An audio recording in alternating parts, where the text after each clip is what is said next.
जय बुंदेलखंड दोस्तों, मैं आपका जित्तू खरे बादल आज आपके बीच में एक कहानी लेकर आया हूँ। एक ऐसी माँ की जिसकी एक आँख नहीं रहती, उसका पति भी नहीं रहता, उसका एक बेटा रहता है जिसका नाम है रामू।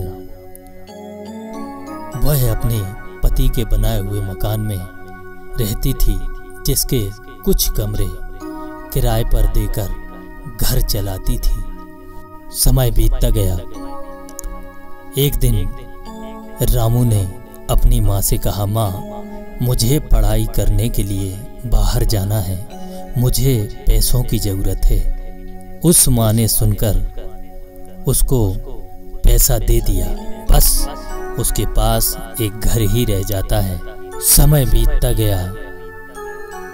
रामू बाहर जाके एक लड़की से मोहब्बत करके शादी कर लेता है और बिजनेस करने लगता है।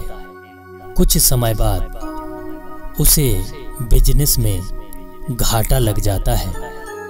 कुछ दिन तक ऐसा ही चलता रहा।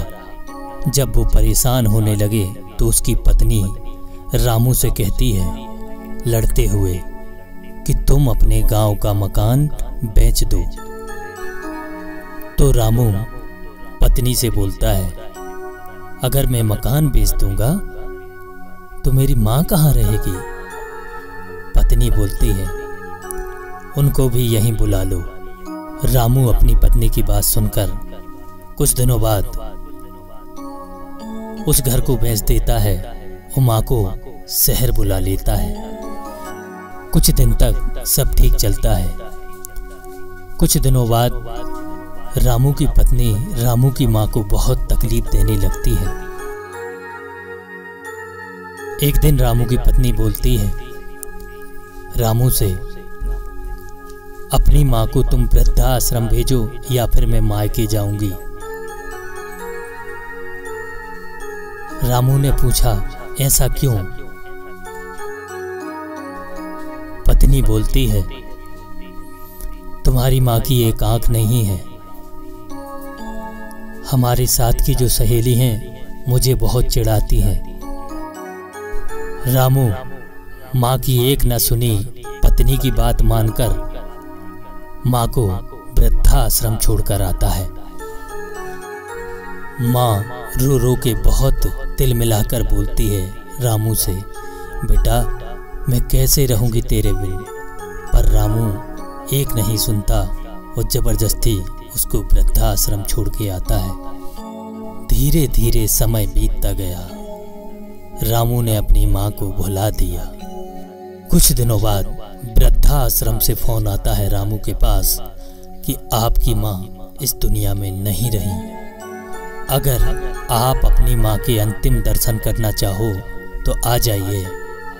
रामू ने कुछ नहीं सोचा और बोल दिया, मैं नहीं आ सकता, जो आपको ठीक लगे करिएगा। वृद्धाश्रम से बोला गया, आपकी माँ ने मरने के पहले एक चिट्ठी लिखी थी जो आपको देने के लिए बोला था, उसका क्या करूं? रामू ने कहा, वो चिट्ठी मेरे घर पर पोस्ट कर दीजिए। कुछ दिनों बाद वो चिट्ठी रामू के हाथ में पहुंचती है, जिसमें लिखा रहता है कि बेटा, मैं तो इस दुनिया से जा रही हूँ, लेकिन एक बात तुम्हें जरूर बताना चाहती हूँ जो मैंने अभी तक तुमसे छुपा के रखी।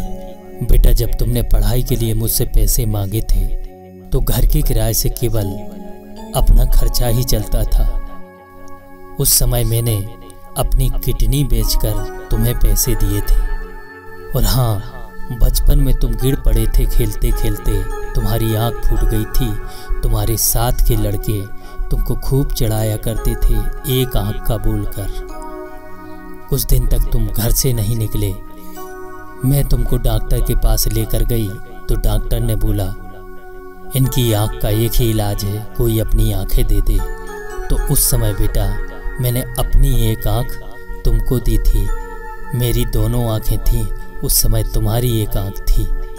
आज मेरी एक आंख है, तुम्हारी दोनों आंखें। और हाँ बेटा, मुझे तुमसे वो बहू से कोई शिकायत नहीं है। जा रही हूँ, बस यही कहूँगी कि मेरी बहू सदा सुहागन रहे।